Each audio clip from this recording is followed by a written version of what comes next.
Christmas. I'm that late. This is chapter 9. Okay. Ransom note and the 911 audio tapes. The ransom note is undeniably one of the most important pieces of physical evidence that was left at the scene by the person responsible for either murdering JonBenét or having a hand in the circumstances surrounding her death. No other explanation has been produced that would otherwise account for its presence in the home. Given the manner in which events unfolded in the crime, the question arises as to what real purpose was intended in the crafting of this document. As expressed in later chapters, the motive for kidnapping typically involves an exchange of a victim for something of value. In this instance, it appears as though no true effort was made to remove the kidnapping victim from the home so that an exchange could eventually be made for the $118,000 demanded on the note. Since the motive may have been something other than monetary gain, it was theorized that a pedophile may have been responsible for authorizing the note and had done so to throw the investigators off the true path of motive.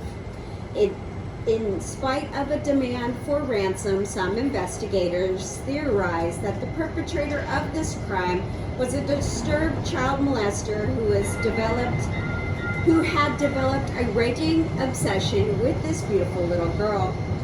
It had also been theorized that it was someone who was intimately familiar with the family and extremely angry over some perceived wrong commitment by John Ramsey.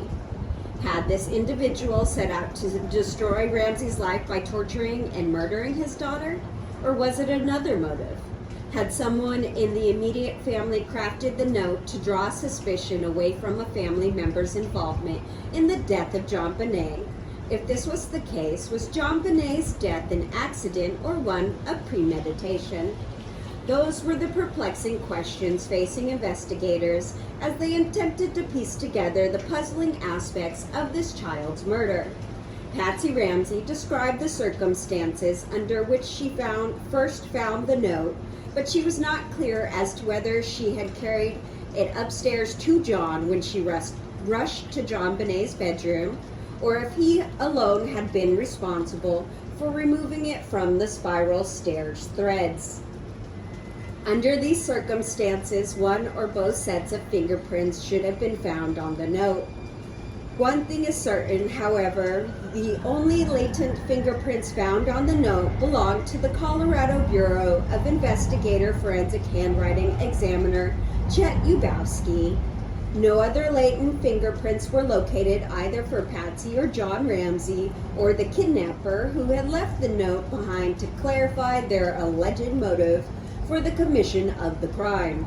The origin of this note was called into question within the first few hours of the kidnap investigation, when Sergeant Bob Whitson asked John Ramsey for samples of handwriting for him and his wife. Ramsey grabbed a pad of paper and wrote out the following: "Now is the time for all good men." He also produced another pad of paper from the kitchen that was described as belonging to Patsy. Sergeant Whitson subsequently transported these handwriting exemplars to the police department and gave them over to Detective Jeff Kithart, the department's fraud and handwriting examiner. Kithart was charged with conducting a preliminary analysis of comparing known handwriting samples to the ransom note for elimination purposes. During his examination of Patsy Ramsey's notepad, Kithart made a startling discovery. As he thumbed through the pad, looking at the handwriting, he noted what appeared to be the start of another ransom note. The words started out at the top of the page, as the addressing of a name would be written Mr. and Mrs. what? The one looked like it was the downstroke of the capital letter R, and could signify that the writer was preparing to address the note to Mr. and Mrs. Ramsey. It was an important discovery because it appeared to him that the notepad identified as belonging to Patsy Ramsey may have been used by the kidnappers to write the original ransom note. Moreover, it suggested that the ransom note may have been composed from materials within the home not prepared before the kidnappers had entered into the residence. Cathcart headed to the briefing room where police investigators and FBI agents were discussing the investigation to share his discovery, but ended up walking into a chaotic scene. The group had just received word that John Bonet's body had been found in the basement of the Ramsey home. It would be several hours before he would be able to share this information with people in charge of the investigation. The entire notepad would eventually be examined by agents of the Colorado Bureau of Investigation, and they determined that the ransom note had indeed been written on Patsy Ramsey's pad of paper. Chet Ubowski determined that the first 12 pages of the notepad were missing. Police never found these pages, and it was presumed that they had been discarded as a matter of routine and not necessarily germane to the criminal investigation on hand. The next 4 pages, 13 through 16, were intact and contained miscellaneous writings, doodlings, and some lists. The next sequence of pages, 17 through 25, were missing and had been torn out of the pad and were never found by the police. The practice note discovered by Cathcart was located on page 26. Ubowski observed on page 26 signs of ink bleed through onto the missing 25th page. The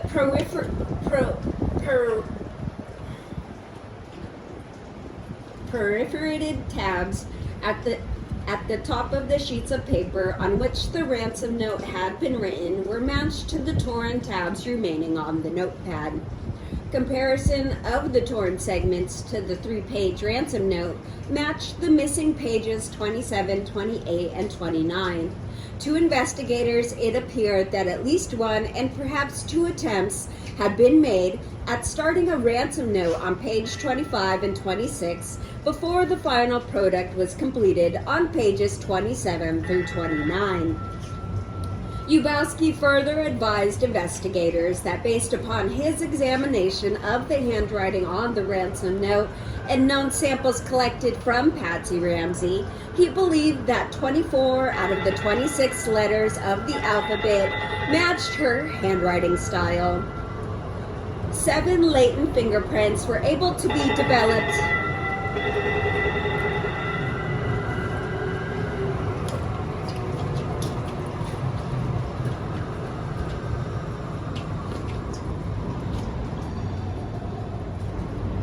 Seven latent fingerprints were able to be developed on the notepad, and CBI technicians identified one print as belonging to Boulder Police Department Sergeant Robert Whitson, the person who had collected the pad from John Ramsey on the morning of the kidnapping. A print belonging to CBI technician Chet Ubowski was identified, and the remaining 5 latent prints were identified as belonging to Patsy Ramsey. Boulder investigators called upon the expertise of the United States Secret Service for an examination on the felt tip pens collected from the Ramsey residence during the execution of their search warrants. 3 felt tip pens had been seized from a cup holder located on the kitchen counter behind the telephone that Patsy Ramsey had used to call 911. The Secret Service, responsible for investigating counterfeit currency and forgery cases, maintains the largest database of ink exemplars in the world.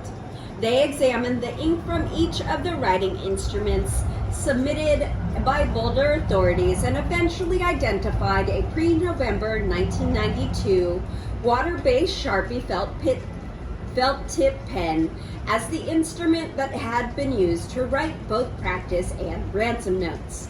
The ink on the ransom note exclusively matched the ink from one of the Sharpie pens found in the kitchen of the Ramsey home and not far from where John Ramsey had produced the note belonging to his wife.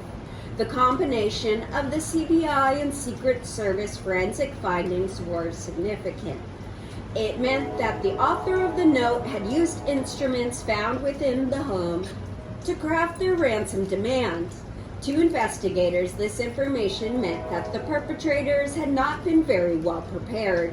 Who goes to the trouble of planning an elaborate kidnapping and forgets to bring a ransom note to the scene? It was apparent that it had taken some time to write the note, and given the possible existence of a practice note and additional missing pages from the pad, investigators wondered why an intruder would take such an extraordinary risk of being discovered by taking the time to write the note while in the home. The author either was a sociopath or had no fear of confrontation with the family, or they had to feel very at ease in their surroundings. The hard forensic examinations completed, Boulder authorities now turned their attention to the softer evidence of handwriting mechanics and linguistics. They were sometimes criticized for their efforts of shopping for a handwriting expert. For over the course of the investigation, no fewer than 5 nationally recognized handwriting experts would compare known handwriting examples of the potential suspects to the writing of the ransom note. One by one, experts eliminated the handwriting exemplars of one potential suspect after another. This included the early exclusions of JonBenét's father and her siblings. And while opinions varied as to their certainty, no one could eliminate Patsy Ramsey as the possible author of the ransom note. There continued to be indications that she was altering her handwriting exemplars, and she eventually would provide 5 different sets of handwriting samples over time. CBI agent Chet Ubowski would tell investigators privately that he believed Patsy Ramsey was responsible for authorizing the note, but seemed unwilling to testify to that opinion in an open court of law. Vassar professor Donald Foster was brought into the case by D.A. Alex Hunter mid-year in 1997. Foster, unlike the other handwriting experts utilized up to this point in time, focused his examination of writing materials on the textual analysis of the content of the document. This involved more than studying and comparing the mechanics of how a letter of the alphabet was written, but when he described it as distinctive linguistic fingerprint that each individual forms over the course of their lifetime. Foster's hypothesis is that we are unable to falsify who we are when we compose our written words. Our sentence structure uses of pronunciation and spaces, word usage, and a combination of other identifying features create a signature unique to each individual. He has been quoted as saying that no 2 people have the same vocabulary or writing style. A writer's use of language is as distinctive, inimitable, as unique as one's DNA. Professor Foster first made a name for himself as a graduate student of the University of California in 1984, where he was studying Renaissance literature. He found an anonymous poem eulogizing a murder actor, and after some period of extended research,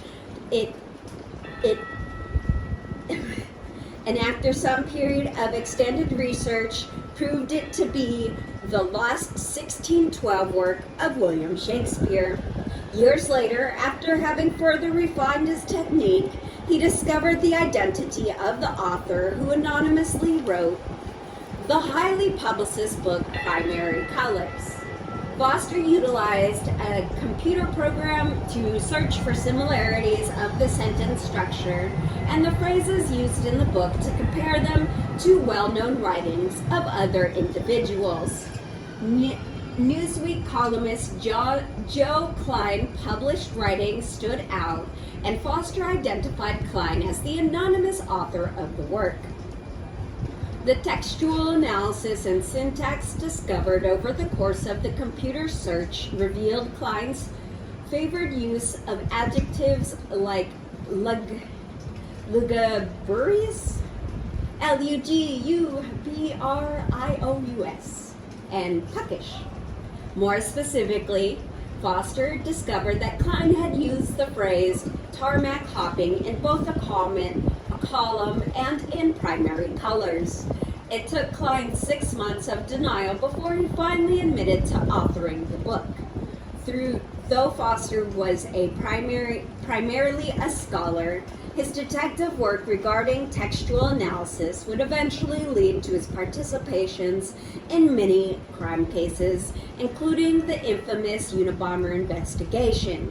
Originally hired by the defense to refute the FBI's analysis of Theodore Kaczynski's writings, Foster eventually confirmed their findings. He issued the opinion that he believed Kaczynski had in fact authorized the Unabomber's lengthy manifesto. Foster was one of the leading authorities on the technique of textual analysis, and Hunter may have been the first to become aware of his expertise after his office received some correspondence from Susan Bennett, a North Carolina JonBenét internet junkie who blogged under the alias of Jameson. Bennett reportedly sent a package of internet materials to the DA's office in July 1997 that included some correspondence that took place between Jameson, the Professor Foster in an internet chat pet. Between Jameson and Professor Foster in an internet chat room. It was during these exchanges that Jameson that Foster purportedly had mistakenly identified the writings as belonging to John Andrew Ramsey, JonBenét's older stepbrother. He felt that Jameson's writings belonged to John Andrew and that he was responsible for the murder of JonBenét, a belief he later discarded. Foster had also written a letter to Patsy Ramsey in June 1997 suggesting that he thought that she was innocent, offering his assistance in the matter.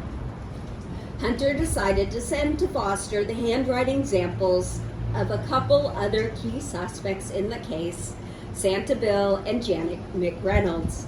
Foster examined these samples and subsequently advised Hunter that he did not believe that either of these people were responsible for authorizing the ransom note. Hunter reportedly lost interest in the value of the professor's skills at that juncture and turned him over to the Boulder police investigators, failing to inform them of Foster's internet involvement with Jameson. Boulder investigators then supplied him with a variety of handwriting exemplars from other possible suspects, including those of Patsy Ramsey. For the first time, he now had an opportunity to review handwriting collected from the mother of the murdered child.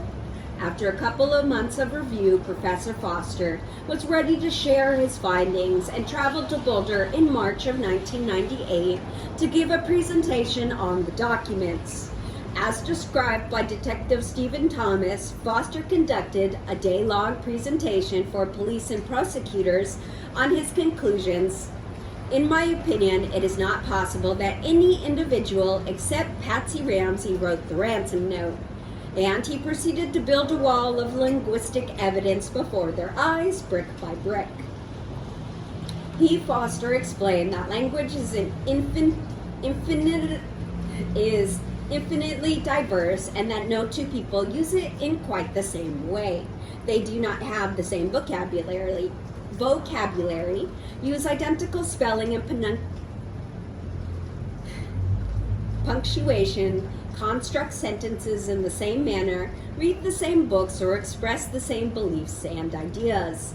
Ingrained in the unconscious habits are virtually impossible to conceal, even if a writer tries to disguise his identity, he said. Individuals are prisoners of their own language. Foster dissected the ransom note, explained that the word contained intelligent and sometimes clever usage of language, and said that the text sometimes suggested someone who was trying to deceive.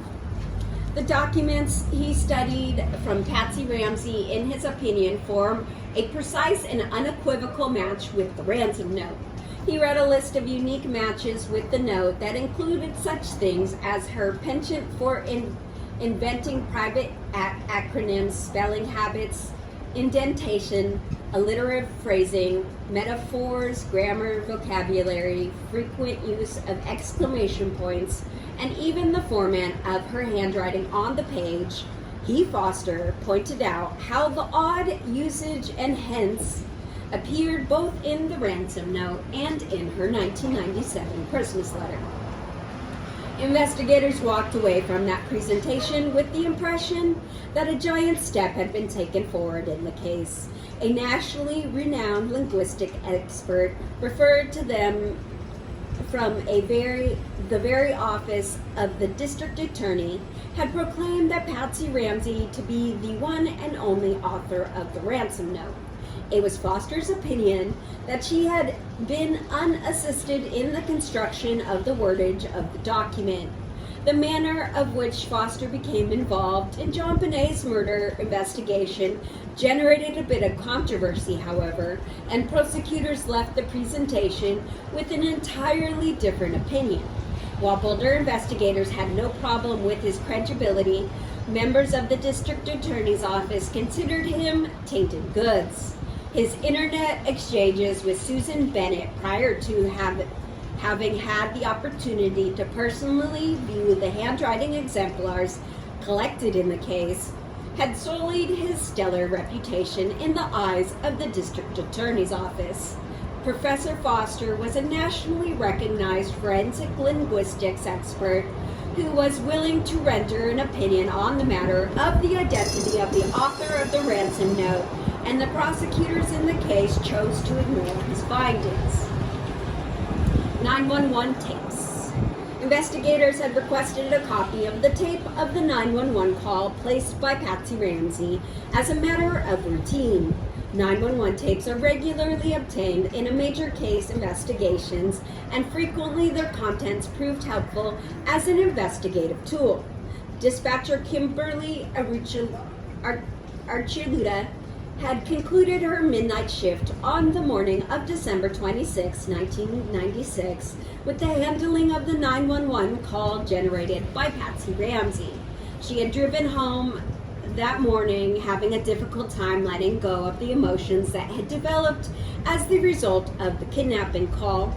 She had spoken to her son about it later that day, uncomfortable about what she had overheard on the phone call.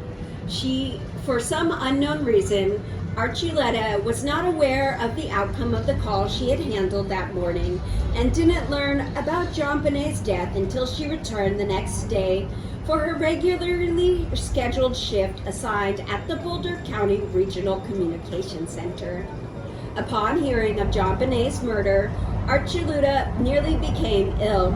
A supervisor directed her to her office where she sat and tried to calm her emotions. She could not get past the notion that something had been wrong with the 911 call, and it had been there troubling her subconscious during her days off. Archuleta asked her supervisors if police had listened to the 911 tape and was told that they had already obtained a copy of the recording. What about the end of the call? Had they listened to the tail end of the call with Patsy Ramsey? When she had stopped talking, the supervisor looked back at Archuleta with a puzzled look on her face.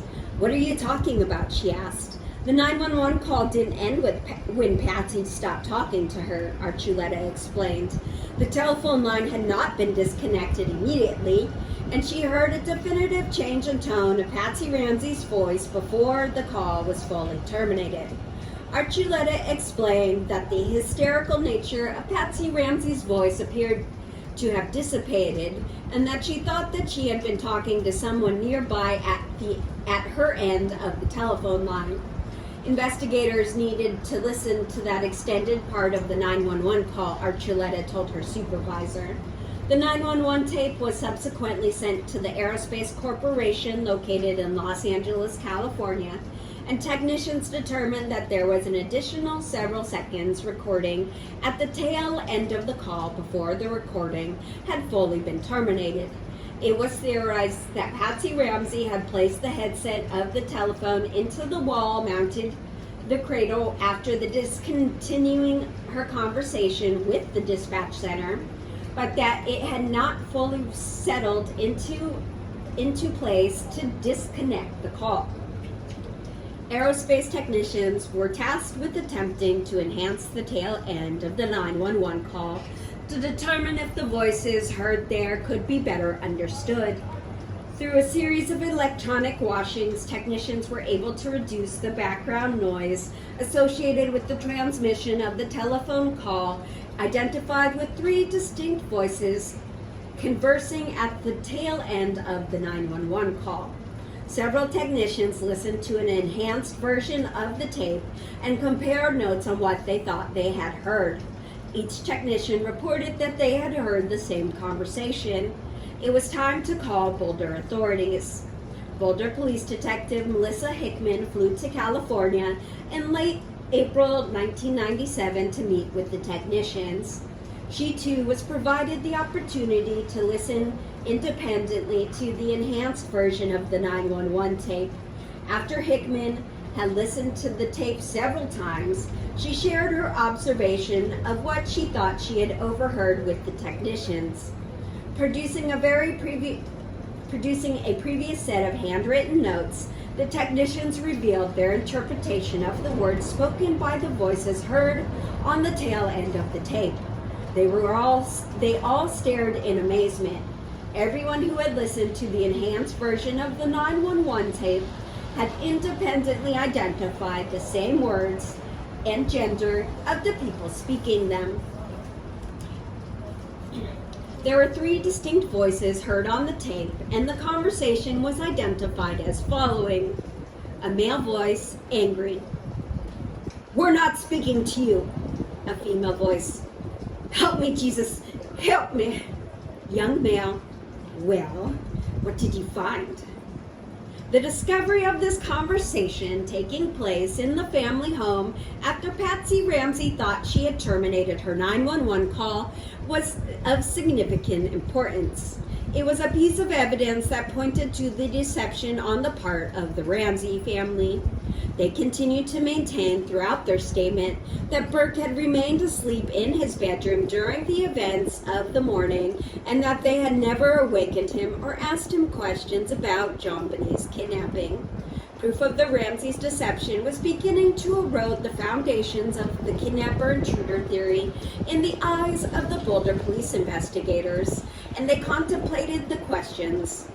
Why would the Ramsey family feel the need to mislead authorities about their son being asleep at the time of the 911 call? Were they attempting to conceal information that he may have had about the circumstances of his sister's death? Intruder theorists seem to discount this evidence of deception as inconsequential. For others, those voices at the end of the 911 tape pointed family involvement and some type of cover-up. We're on page 102. You want to see my views? Let's go.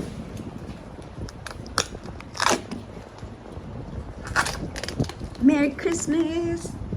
I'm just trying to stay busy.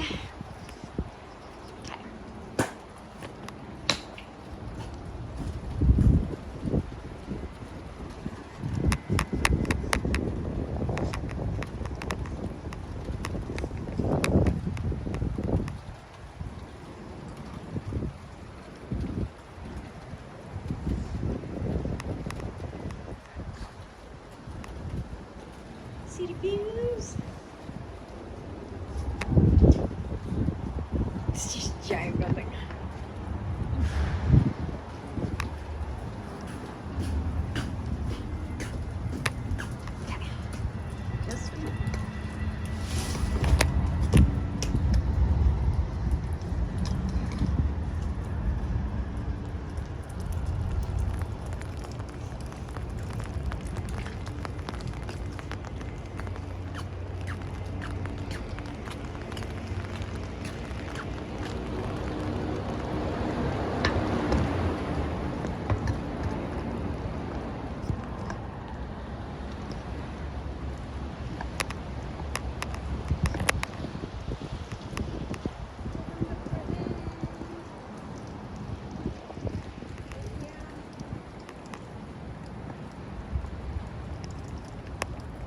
guys. Merry Christmas.